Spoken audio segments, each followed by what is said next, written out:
세례 요한의 아버지가 사가랴입니다.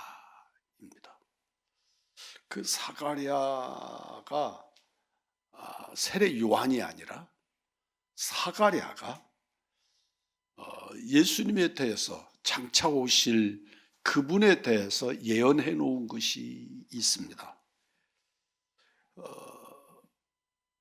오실 메시아께서는 어두움과 죽음의 그늘에 앉은 자들을 평강의 길로 인도하실 분이시다.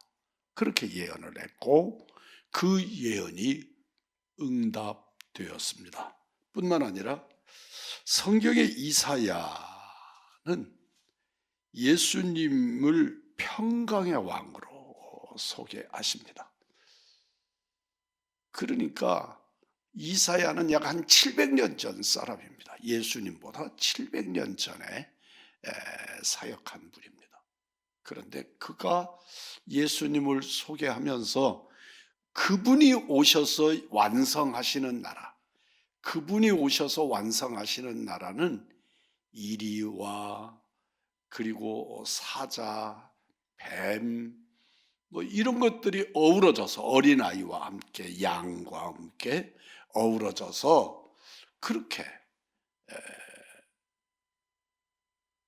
사자가 어린애기들하고 강아지하고 놀고 그런 세상이 올 것이라고 소개하고 있습니다.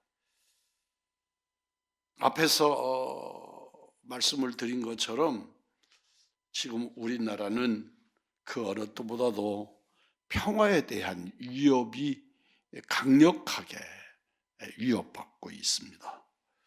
모든 사람의 관심이 평화인데, 관심과 기대는 평화인데 실제로 우리들의 삶에서 평화란 자꾸 멀어지고 도전되고 겁이 나게 만듭니다.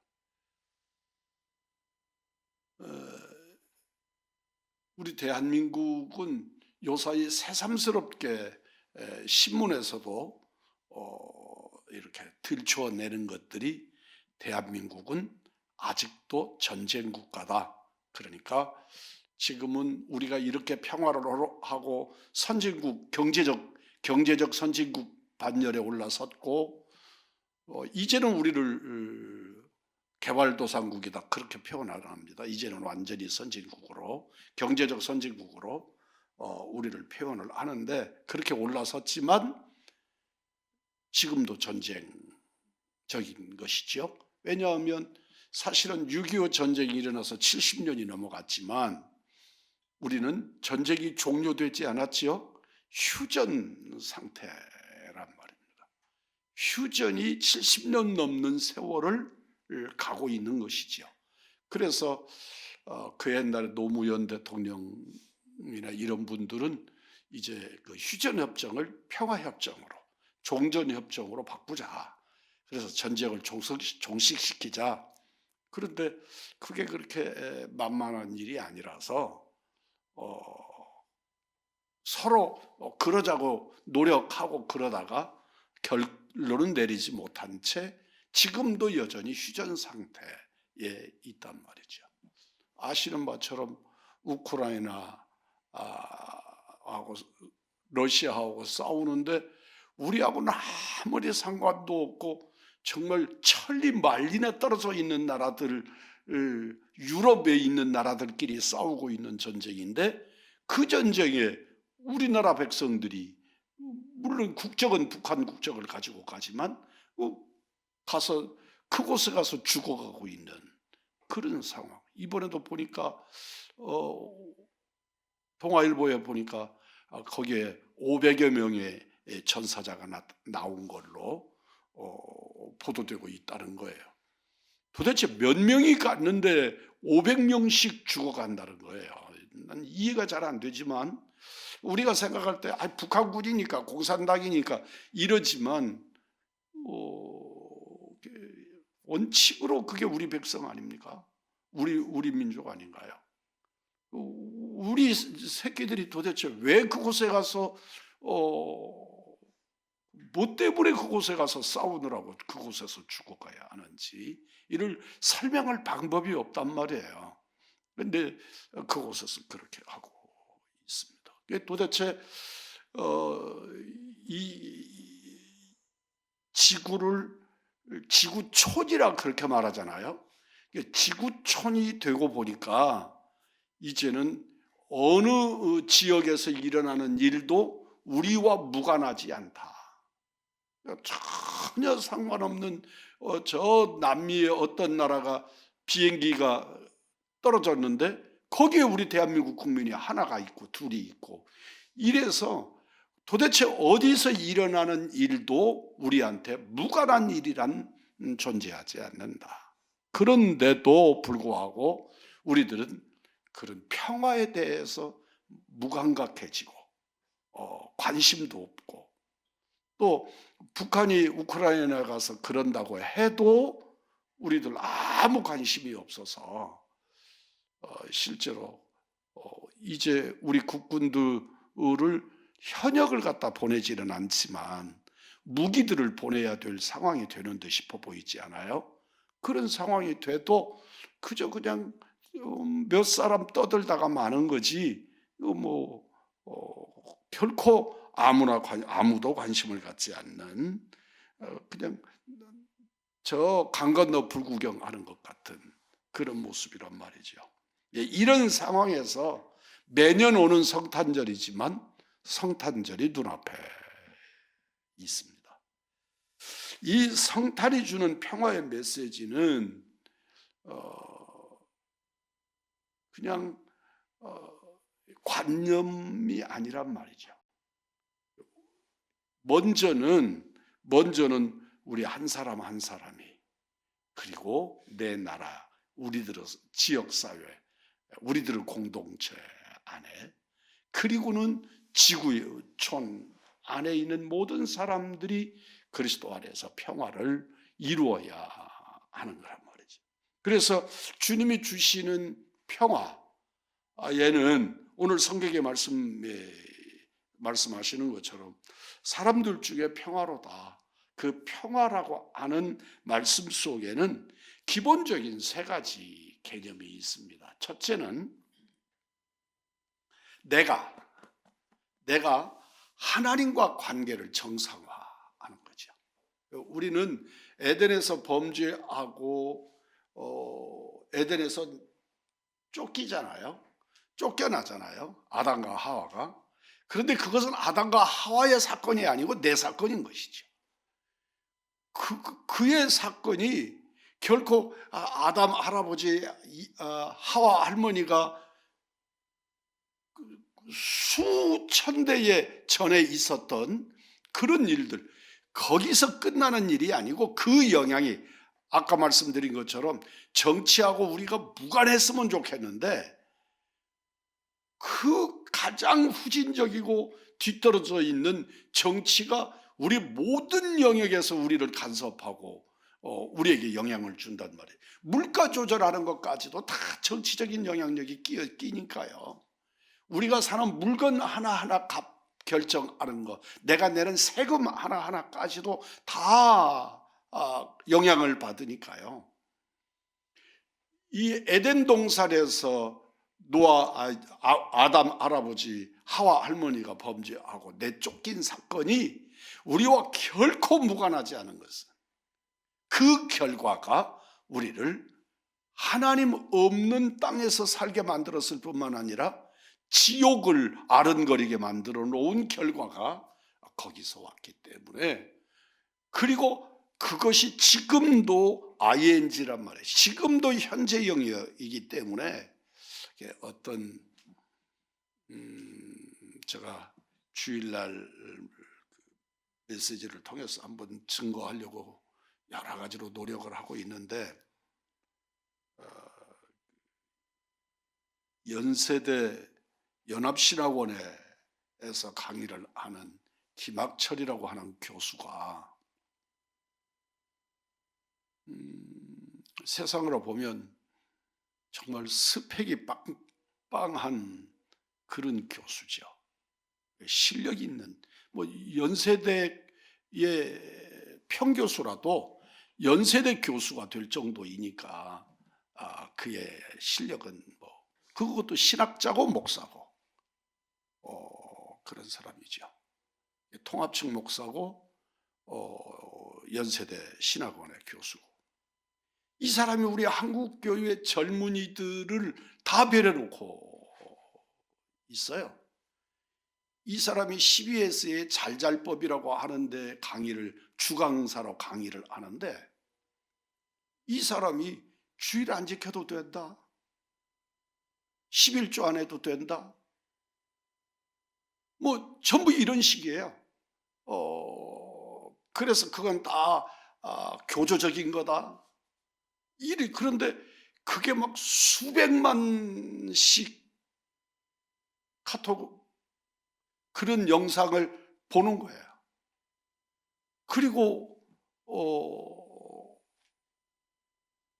이게 한국교회에 정말 엄청난 영향력을 주고 있는 거죠. 이 사람 잘못 배우면, 잘못 공부를 하면 자기 생각을 자꾸 집어넣어서 성경을 해석하는데 자기 생각을 많이 집어넣어서, 그리고 현대적인 의미라 그러면서 지금 세상이 어떤 세상인데 이렇게 설명을, 지금 세상이든지 지난날 조선시대 세상이든지 하나님이 통치하시는 세상, 하나님의 말씀에는 변함이 없는데 이런 사람들이 시대적인 감각이 교회가 뒤떨어져 가지고 이런 식으로 표현을 하면서 실제로 말씀에서 떠나서 그렇게 아주 인기 있는 교수예요. 학교에서보다 사회에서 또 예수 안 믿는 사람들에게서도 더 인기가 있는 그런 신학자이고 목사예요. 이런 일들, 그런데 하나님과의 관계 정상화, 그렇게 할아버지 아담에게서 할머니 하와로부터 하나님과 멀어진 그것이 우리들한테 그 김학철 교수 같은 사람은 원죄가 없다고 말해요.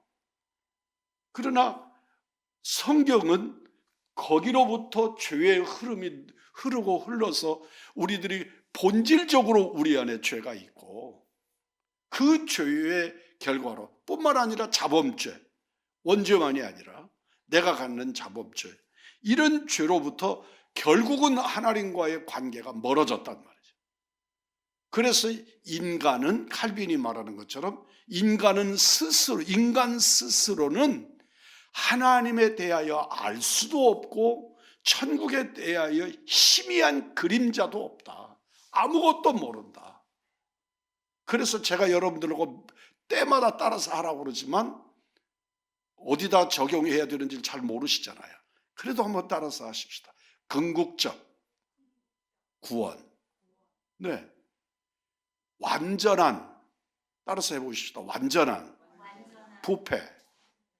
네, 인간이 부패했는데 어디는 그래도 끝허리는 조금이라도, 우리가 지난번에 고구마를 아끼다가 다 썩히잖아요.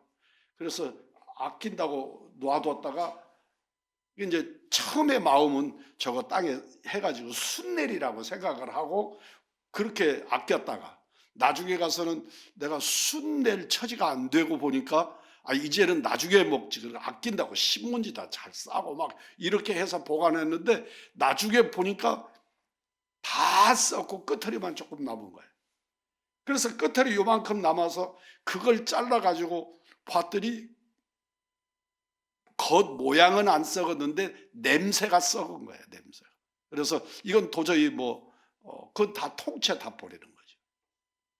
근데 그렇게 끝부분이라도 남아있다고 주장하는 게 가톨릭이에요. 인간이 하나님에게로부터 범죄하고 난 다음에 그럼에도 불구하고 하나님에 대한 기억, 하나님에 대한 신지식이 끝을이라도 희미하게 그림자처럼 조금이라도 남아있어서 그 남아있는 그것을 가지고 하나님을 바라보고 하나님을 향할 수 있게 되었다. 이게 가톨릭이에요. 그런데 우리 기독교는 어디서 그런 근거를 찾냐?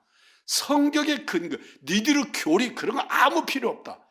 그 교리가 성경이 뒷받침해 주지 않으면, 성경이 이렇게 설명해 주지 않으면 니들이 말하는 교리라는 게 니들 머릿속에서 만들어내는 거잖아. 아무 필요 없다. 그런데 성경 어디에서 인간이 스스로 하나님을 추억하고 하나님을 찾아갈 수 있는 근거가 어디 손톱만큼도 있더냐? 인간은 범죄했지만 완벽하게 범죄해서 죄 가운데 있어서 우리는 하나님을 알지도 못하고 하나님을 찾아갈 수도 없다. 후패했는데 완벽하게 후패해서 어디 하나 건져낼 것이 없도록 썩었다. 그래서 하나님이 우리를 찾아와 주시지 아니하는 한 인간은 스스로 구원 얻을 길이 정말 없는 존재다. 그래서 하나님이신 예수님이 이 땅에 사람 되어 오신 것이다. 그래서 그 사람 되어 오신 예수님을 나의 구주로, 나의 하나님으로, 믿음으로 그분에 의해서 하나님의 나라를 알게 되고 그분이 알려주신 천국에 대해서, 그분이 일러주신 구원에 관해서, 그러므로 그분이 일러주신 그 구원의 은총으로 인하여서만 평화할 수 있다. 내 안에 평화가 일어날 수 있다 말씀하는 거죠. 길게 말씀드렸지만 간단한 얘기. 인간으로서는 스스로 구원 얻을 수 있는 존재가 없다.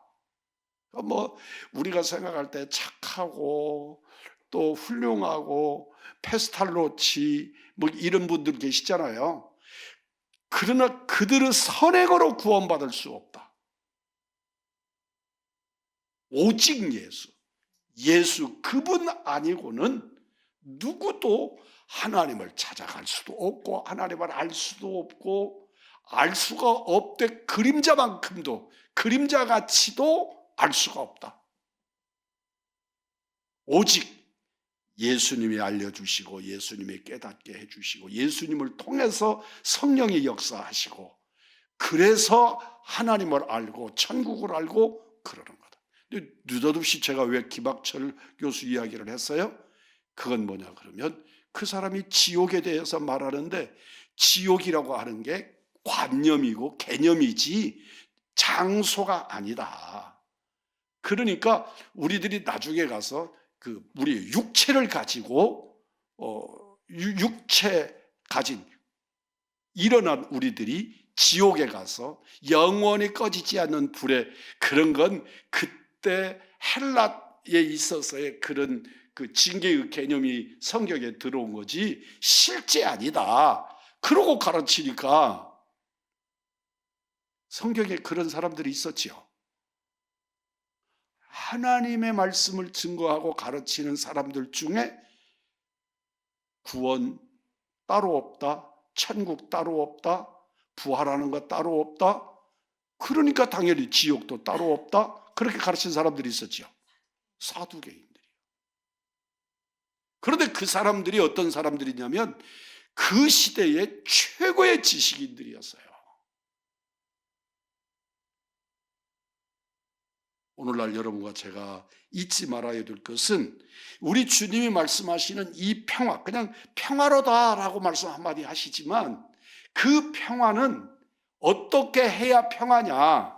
그러면 하나님과 나와의 관계를 예수님을 통해서 구원받은 백성이 되어야 평화가 일어난다. 그러니까 그냥 평안하세요. 그렇게 평안이 오는 게 아니다. 축복받아라 그러면 그냥 축복이 오는 게 아니고 축복을 받으려고 하면 그 다음 그 전에 엄청난 배경이 있는데 그거 다 띄워버리고 그냥 그렇게 말하면 완전히 사기 치는 거죠. 그럴 수 없는 거죠. 두 번째는 자신의 문제에 있어서. 그러니까 첫째는 나와 하나님 사이에, 두 번째는 나와 나 자신에게 있어서의 평안이 있어요. 그래서 평안은 자기에 대한 것을 설명할 때 평안의 문제가 일어나요. 남에 대해서 말할 때 평안이라고 말하지 않아요. 자신에게 관계될 때 평안이에요.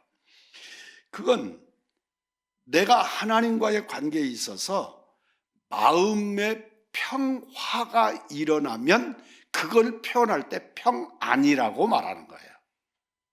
그러니까 내가 예수님으로 인하여 주님과 내가 평화를 형성을 하잖아요.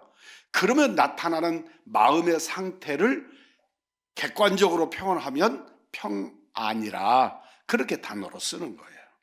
세 번째는 다른 사람과의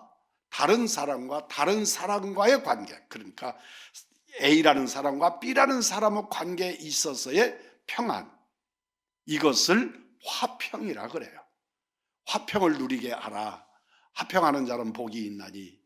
이 화평이라는 것은 내 안에서가 아니고 나와 다른 사람과의 관계에 있어서의 평안을 누릴 때 그걸 화평이라고 말하는 것입니다.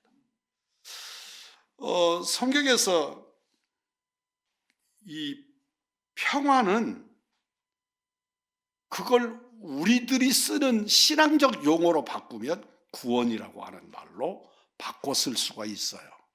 구원을 받지 못하는 사람에게는 평안이 존재할 수가 없으니까요. 그래서 진정한 평안, 그냥 내가 느닷없이 어디서 뭔가 원하지도 않았는데 일이 막 터져서 좋은 일이 생겼어. 그래서 너무너무 기분이 좋아.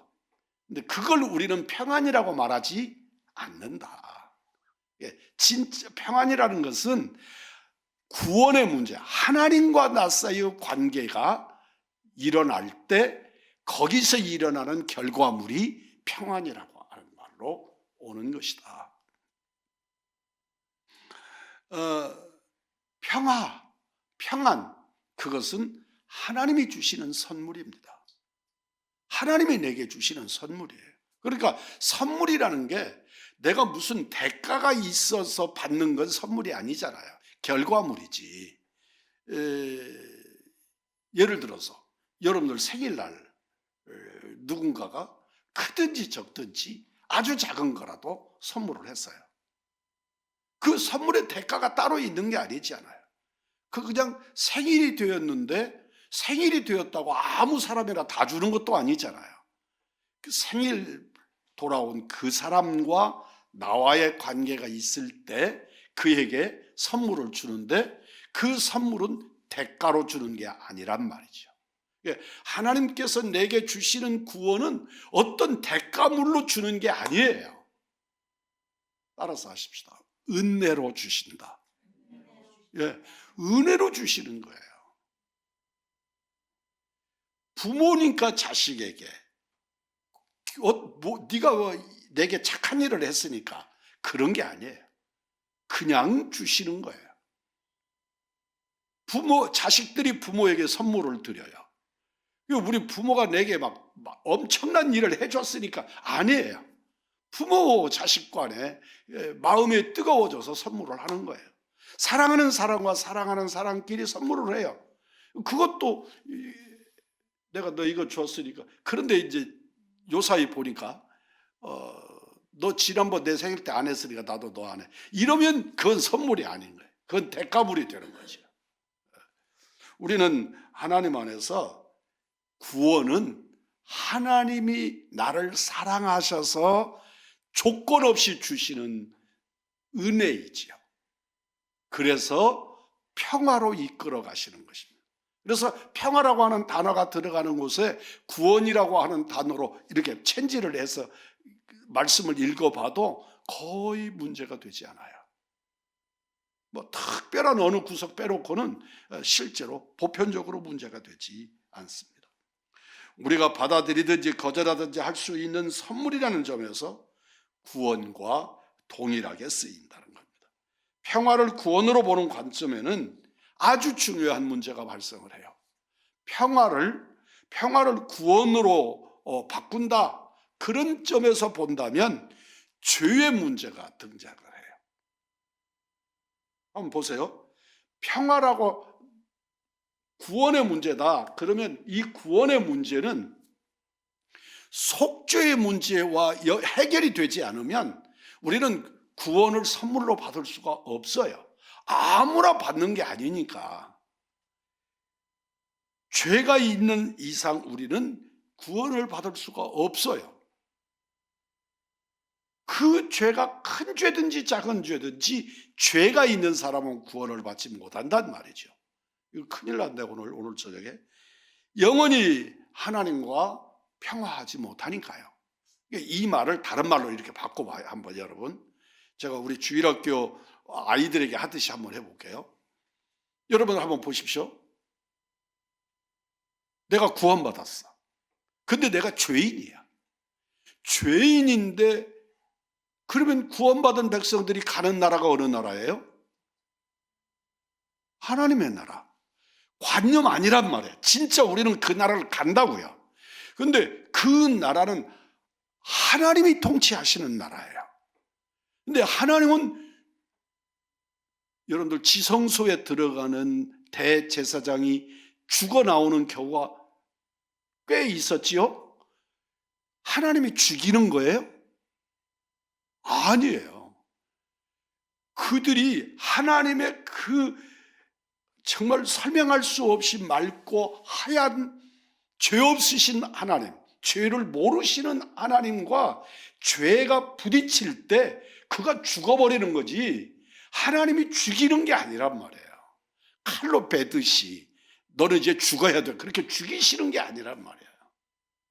하나님의 거룩에 죄가 부딪히니까 죄성을 가진 인간이 죽는 거예요. 근데 한번 바꿔서 설명해 봐요. 천국은 하나님이 다스리는 나라지요.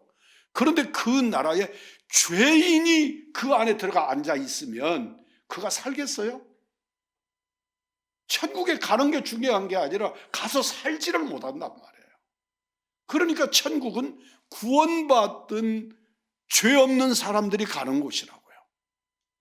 근데 죄는 속죄의 은혜를 누려야 내가 구원받고 죄가 없어야 구원을 받는 거잖아요. 근데 여러분, 죄는 평화하고는 아주 철천지 적대적 관계예요. 우리는 이거 큰일 났다.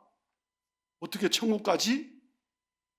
우리 주 예수 그리스도께서 공식을 만들어 주셨어요, 우리들에게. 예수 그리스도를 구주로 믿는 하나님의 자녀들에게는 죄에 대하여 없다 하리라. 내가 죄가 없는 게 아니고 예수님이 덮으시는 거예요. 예수님의 거룩하신 의의가 나의 죄를 덮어서 죄 없는 의로운 자로 인쳐주신단 말이죠. 그래서 하나님의 나라에 살 수가 있는 거죠. 그래서 하나님 앞에 나갈 수 있는 거죠.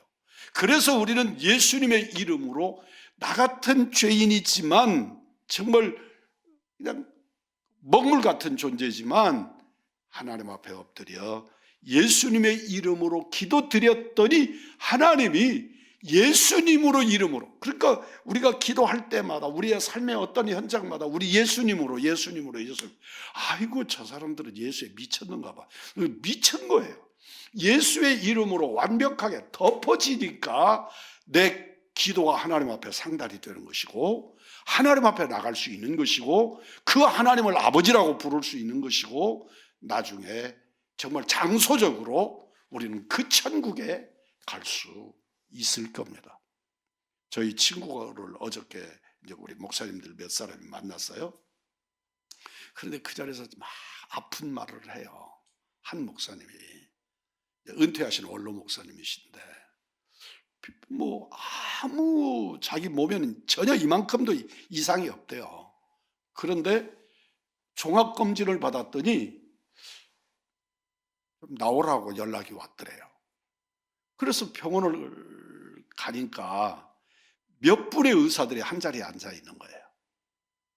그러면서 우리 병원에서 조사한 바로는,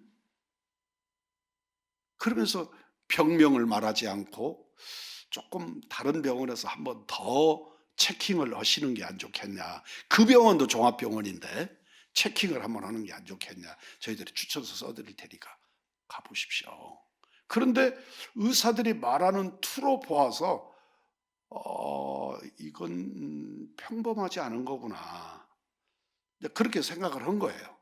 그런데 어디가 아프냐 그러니까 콩팥이고, 콩팥에 이 의사들이 하는 말이 아니고 본인이 콩팥에 이미 이렇게 손대기가 무서울 정도로 암이 컸다. 그렇게 본인에게 느낀 거예요. 그러니까 이제 추천해주는 병원에 가서 검사를 해놓고 결과를 기다리는 중에 우리들이 만난 거예요. 근데 여러분들 병원에 건강하게 갔다가 암 진단받고 환자가 돼가지고 다 죽어 나오는 거 아시잖아요. 근데 이 목사님이 너무 당당하신 거예요. 그러면서 그분이 저처럼 아들만 둘이 있는데 그 아들네들을 다 불러 모아가지고 내가 이러이러하다 하는데 내가 생각할 때 지금 틀림없이 그런 것 같다. 아니면 좋겠지만 그런 것 같다. 그런데 내가 너희들한테 결과가 나오기 전에 미리 선언을 하려고 그런다. 첫째, 목사님이니까 우리는 늘 하나 둘 셋 그래요. 저희들 저도 아들들 앉혀놓고도 첫째는 둘째는 그러고 얘기하거든요. 첫째, 이래도 저래도 다 하나님의 은혜다. 우리들 나이가 몇 살이냐, 여기까지 건강하게 살아오게 하시니까 하나님이시니까 감사로 받다. 어떤 상황에도 감사로 받는다. 두 번째, 그게 이렇게 정말 무서운 상황에 되어 있다고 해도 나는 수술하거나 다른 치료를 받지 않을 거다. 다른 수술을 하거나 치료받지 않는다. 어떤 의사가 말하는 것처럼 그 암하고 친구가 되라고 이 얘기를 한 의사가 있다 그렇게 하는데 나도 그럴 거다. 그리고 하나님이 주시는 수명까지만 살 거다. 그러니까 수술하거나 막 항암을 하거나 이런 거 안 는다. 그냥 주신 대로 다만 한 가지, 그런 중에도 내가 극단적인 통증이 와서 못 견디면 그 통증 치료만 받아라. 그리고 그 외에 어떤 이렇게 호흡을 연장해 가지고 수명을 연장하거나 이런 것들은 일절하지 마라. 하나님이 주시는 그 세월까지 살다가 나 하나님께로 갈 거다. 근데 이분이 그 자리에서 가장 강력하게 주장하는 게 뭐냐면, 전해주는 메시지가 뭐냐면, 나 하나님 나라 갈 거다. 하나님 나라 있으니 나 하나님 나라 갈 거니까 여기서 막 수술하고 주렁주렁 매달아 놓고 살았으나 살은 것 같지 않는 그렇게 안 할 거다. 아주 정신도 건강하고 맑고 이렇게 살다가 하나님이 부르시면 그때 갈 건데, 내가 통증으로 하나님을 부정하거나 이러지 않도록 통증만 나가라. 그 외에는 난 치료받지 않는다. 근데 이제 그 목사님, 우리가 저 혼자 둘이 1대1로 만난 게 아니어서 함께 친구들끼리 만난 건데, 우리 모두가 다 당신 참 선택 잘했다, 멋지다. 근데 병 앞에서 멋지다는 말이 무슨 의미가 있냐, 확실하게 하나님의 나라에 대해서 더 확실하게 이제부터 기도하는 건 천국 붙들고 기도하자. 우리도 같이 기도하겠다. 어저께 같이 격려해주고 그래서 제가 누구라고 말하면 다 아는 분이에요. 그런데 여러분들 기억하실 것은, 오늘날 우리들은 죄의 문제에 있어서 그 죄가 하나님의 나라에, 죄를 가진 채 내가 하나님 나라에 가야 한다, 가야겠는데 그곳에 못 가고 가면 살 수가 없단 말이죠. 요 문제를 해결하는 방법이 뭐다? 예수님으로 평화하는 것이다.